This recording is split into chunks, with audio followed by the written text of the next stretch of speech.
Ngayong araw nga mga pangga ay magpapaceramic coating tayo at magpapa-undercoating sa bago nating sasakyan para mas lalong pumogi. Hello mga pangga! So today ay may pupuntahan tayo. Kahapon na natin nakuha yung sasakyan natin. Pero ngayon ay may pupuntahan tayo na isang shop para magpapa-ceramic coating tayo at saka undercoating. Let's go!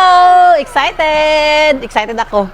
Gumising nga tayo ng maaga ngayon mga pangga para mapa-ceramic coating at mapa-undercoating yung bagong sasakyan natin. Ang dami kasi nasasabi sa amin mga pangga. Ngayon daw yung unang gagawin namin bago kami gumala gamit yung sasakyan natin. Ipapa-ceramic coating daw natin para protected daw yung original paint ng ating sasakyan. Tapos undercoating naman sa ilalim ng sasakyan natin para iwas kalawang. So ayan mga pangga, nandito tayo sa Wicked Wrench. Dito natin ipapa-ceramic at saka ipapa-undercoat si Abante.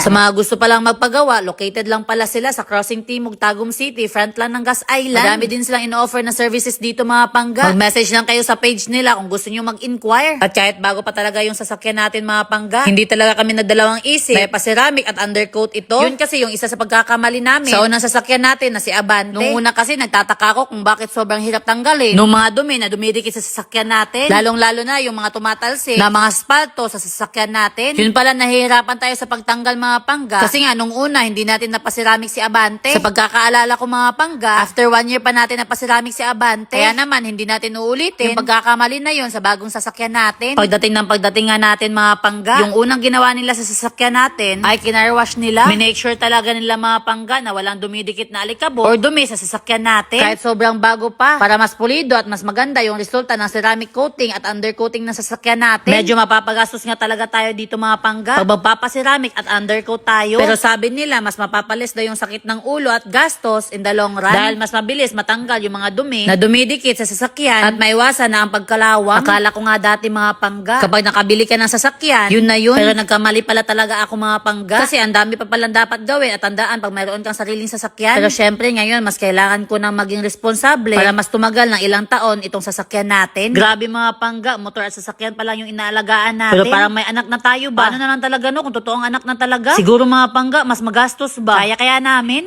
Nakakatakot pero bahala na. Pero syempre mga pangga, darating tayo dyan. Kaya sa mga basher natin dyan, chill lang kayo uy. Kasi hindi naman kayo magbubuntis, kami naman, char! O siya, balik na tayo dito sa sasakyan natin mga pangga. Pagkatapos na nga nilang kabilan yung mga parts na di kasali mga pangga, nag-start na kaagad sila mag-apply ng undercoating ng sasakyan natin. Pero alam nyo ba mga pangga, almost 12 hours din nilang ginawa yung pag-ceramic at undercoating ng sasakyan natin. Medyo matagal mga pangga kasi nga may curing time sila para mas dumikit yung in-apply nila. Pero para sa akin mga pangga, okay na din yun. Mas okay na hindi natin minamadali para mas pulido talaga yung gawa nila at hindi tayo magsisi. Kaya grabe mga pangga, sobrang excited ko na matapos to. Hindi na talaga ako makapag-antay ba na makabitan to ng mga accessories. Syempre, bago mangyari yun mga pangga, need natin lambingin yung boss natin para pagbigyan tayo sa gusto natin ba. At ayan na nga mga pangga, after 12 hours na paggawa dito sa sasakyan natin, ito na yung resulta.